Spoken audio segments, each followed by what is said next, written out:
बच्चा पैदा ना कर पाना या फिर बच्चा पैदा करने की क्षमता खो देना महिला का गर्भवती ना होने की वजह पुरुष एवं महिला दोनों में से कोई भी हो सकता है। पर आज की वीडियो में हम महिला के प्रॉब्लम्स के बारे में बात करेंगे। तो पहले हम जानेंगे कि इसके क्या क्या कारण होता है, फिर हम उसके इलाज के बारे में भी बात करेंगे। जब कोई महिला गर्भवती नहीं होती है तो उसके हमें 5 जगह पर प्रॉब्लम देखने को मिल सकती है।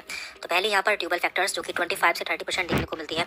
दूसरा यहाँ पर ओवेरियन फैक्टर जो कि 25 से 30% हमें देखने को मिलती है। तीसरा यहाँ पर सर्वाइकल फैक्टर जो कि 15 से 25% हमें देखने को मिलती है। फोर्थ है यहाँ पर यूट्राइन फैक्टर्स जो कि 5 से 10% देखने को मिलती है।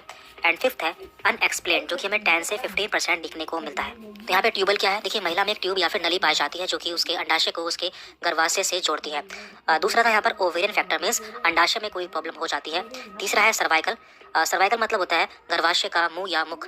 फोर्थ है यहाँ पर यूट्राइन फैक्टर यानी कि गर्भाशय में ही कोई प्रॉब्लम हो जाती है। और पांचवा है अनएक्सप्लेन्ड यानी कि कुछ ऐसे कारण होते हैं जिन्हें कि एक्सप्लेन नहीं करते या फिर जिनके बारे में हमें पता नहीं चलता है। तो पहले हम जानेंगे कि किस पार्ट में या फिर किस जगह पर क्या प्रॉब्लम हो सकती है। इसके बाद हम जानेंगे कि किस प्रॉब्लम में मेडिसिन दी जाती है और किस प्रॉब्लम में ऑपरेशन किया जाता है। अब हम बारी बारी से इन सभी कारणों के बारे में बात कर लेते हैं, यानी कि किस पार्ट में क्या प्रॉब्लम हो सकती है। तो पहला फैक्टर था ट्यूबल फैक्टर यानी कि वह नली जो कि अंडाशय को गर्भाशय से जोड़ती है, उसमें क्या प्रॉब्लम हो सकती है। तो पहली प्रॉब्लम है यहाँ पर tubal blockage due to PID. PID की फुल फॉर्म होती है पेल्विक इन्फ्लामेटरी डिसीज। तो इस बीमारी के कारण जो ट्यूब होती है वो ब्लॉक हो जाती है या फिर जाम हो जाती है। दूसरा यहाँ पर ट्यूबरक्लोसिस, तो कभी कभी इस नली में टीबी भी हो जाता है जिसके कारण महिला गर्भवती नहीं हो पाती। तीसरा है एडिशन, जो नली होती है वो आपस में चिपक जाती है। और फोर्थ यहाँ पर एंडोमेट्रियोसिस, तो ये एक बीमारी होती है। इसमें क्या होता है, महिला के यूट्रस में या गर्भाशय में एक लेयर पाई जाती है जिसे कि हम एंडोमेट्रियम कहते हैं। तो पीरियड के समय यह टूटकर इसी से ब्लड बाहर निकलता है। तो कभी कभी यह लेयर कहीं और बनना स्टार्ट हो जाती है जिसे कि हम एंडोमेट्रियोसिस कहते हैं। इसके बाद यहाँ पर दूसरा फैक्टर है ओवेरियन फैक्टर यानी कि अंडाशय में कोई प्रॉब्लम हो जाना। तो अंडाशय में क्या क्या प्रॉब्लम हो सकती है। पहली प्रॉब्लम है यहाँ पर पीसीओडी जिसकी फुल फॉर्म है पॉलीसिस्टिक ओवेरी डिसीज, जिसमें कि ओवरी में या फिर अंडाशय में कई सारी गांठ हो जाती है। दूसरा है यहाँ पर हाइपर प्रोलैक्टीमिया, तो इसमें क्या होता है, जो महिला में एक हार्मोन पाया जाता है प्रोलैक्टिन, उसकी जो मात्रा होती है वो काफ़ी बढ़ जाती है जिसके कारण महिला गर्भवती नहीं हो पाती है। इसके अलावा हाइपोथायरॉयडिज्म यानी कि महिला में हाइपोथायरॉयड हो जाना। इसके बाद यहाँ पर तीसरा फैक्टर है यूट्राइन फैक्टर यानी कि गर्भाशय में कोई दिक्कत हो जाती है जिसके कारण महिला को गर्भवती होने में प्रॉब्लम आती है। तो इसमें क्या क्या प्रॉब्लम हो सकती है। पहला यहाँ पर फाइब्रॉइड यानी कि महिला के गर्भाशय में गांठ हो जाना। तो कभी कभी जब हम महिला का अल्ट्रासाउंड कराते हैं तो हमें उसके गर्भाशय में गांठ देखने को मिलती है। दूसरा है पोलिप यानी कि महिला के गर्भाशय में पोलिप या फिर कोई आउट ग्रोथ हो जाना। अब हम बात करते हैं सर्वाइकल फैक्टर्स के बारे में, यानी कि जो गर्भाशय का मुख होता है उसमें क्या क्या प्रॉब्लम हो सकती है।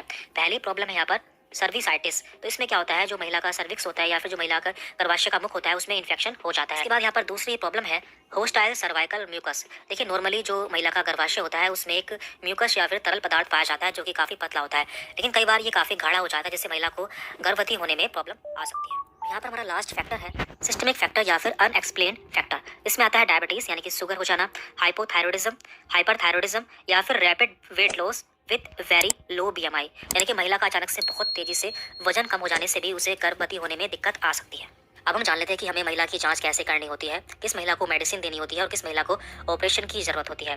तो जब भी कोई महिला पहली बार क्लिनिक पर आती है सबसे पहले डॉक्टर उसका फिजिकल एग्जामिनेशन करते हैं, देन उसका अल्ट्रासाउंड करते हैं। अल्ट्रासाउंड में हमें 4 बातें पता चलती हैं। पहली ओवेरियन फैक्टर, दूसरा यूट्राइन फैक्टर, तीसरा ट्यूबल फैक्टर एंड फोर्थ है यहाँ पर नो एबनॉर्मेलिटी यानी कि हमें कोई भी प्रॉब्लम या फिर एबनॉर्मेलिटी देखने को नहीं मिलती है।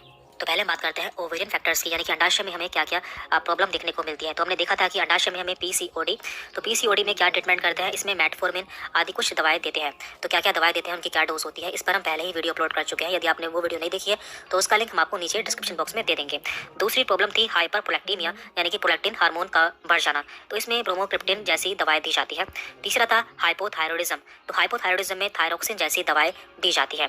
इनकी डोज क्या होती है ये पेशेंट की कंडीशन पर निर्भर करता है। इसके बाद था यहाँ पर यूट्राइन फैक्टर्स यानी कि गर्भाशय में क्या क्या प्रॉब्लम होती है। तो हमने जाना था कि गर्भाशय में फाइब्रोइड यानी कि गांठ या पोलिप हो सकता है। यदि किसी महिला के फाइब्रोइड या पोलिप है और वो उसके कारण गर्भवती नहीं हो पा रही है तो ऐसे में महिला को हमें किसी सर्जन के पास रेफर कर देना चाहिए। इसके बाद यहाँ पर ट्यूबल फैक्टर्स, तो ट्यूबल फैक्टर में हमने देखा था ट्यूबल ब्लॉकेज, एडिशन, एंडोमेट्रियोसिस। यदि महिला के ट्यूब में कोई ब्लॉकेज रहता है या एडिशन यानी कि जो नली है वो चिपक जाती है तो ऐसे में हमें महिला को सर्जन के पास रेफर कर देना चाहिए, क्योंकि बिना ऑपरेशन के उसकी जो नली है वो नहीं ठीक हो पाएगी। अगर हम बात करते हैं एंडोमेट्रियोसिस की, तो एंडोमेट्रियोसिस में कई बार मेडिसिन से आराम मिल जाता है, लेकिन यदि महिला को आराम नहीं मिलता है या फिर जो एंडोमेट्रियोसिस है वो उसकी दोनों नलियों में या फिर दोनों ओवरी में रहता है, तो ऐसे में ऑपरेशन की जरूरत भी पड़ सकती है। इसके बाद था सर्वाइकल या फिर जो महिला का गर्भाशय का मुख था उसमें प्रॉब्लम हो जाती है। तो इसमें क्या क्या प्रॉब्लम होती है, इसमें हमने जाना था कि इसमें सर्विसाइटिस या फिर होस्टाइल सर्वाइकल म्यूकस ये प्रॉब्लम हमें देखने को मिल सकती है, लेकिन ये काफ़ी रेयर होता है, यानी कि हमें बहुत कम देखने को मिलता है। लेकिन यदि हमें ऐसा देखने को मिलता है तो ऐसे में हम महिला को या जो कपल है उसे IUI यानी कि इंट्रा यूट्राइन इंसेमिनेशन जो एक टेक्निक है उसके लिए सजेस्ट कर सकते हैं। और कभी कभी हमें अल्ट्रासाउंड में कोई भी एबनॉर्मलिटी या फिर कोई भी प्रॉब्लम देखने को नहीं मिलती, तो ऐसे में हम महिला के अन्य टेस्ट करा सकते हैं।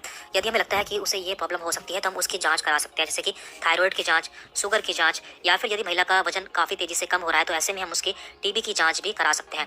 और यदि हमें महिला में सब कुछ नॉर्मल देखने को मिलता है तो हम महिला के बाद पुरुष की भी जांच कर सकते हैं। हो सकता है जो महिला के गर्भवती ना होने का कारण है उसकी वजह पुरुष है, या फिर पुरुष में हमें कोई इस तरह की समस्या देखने को मिल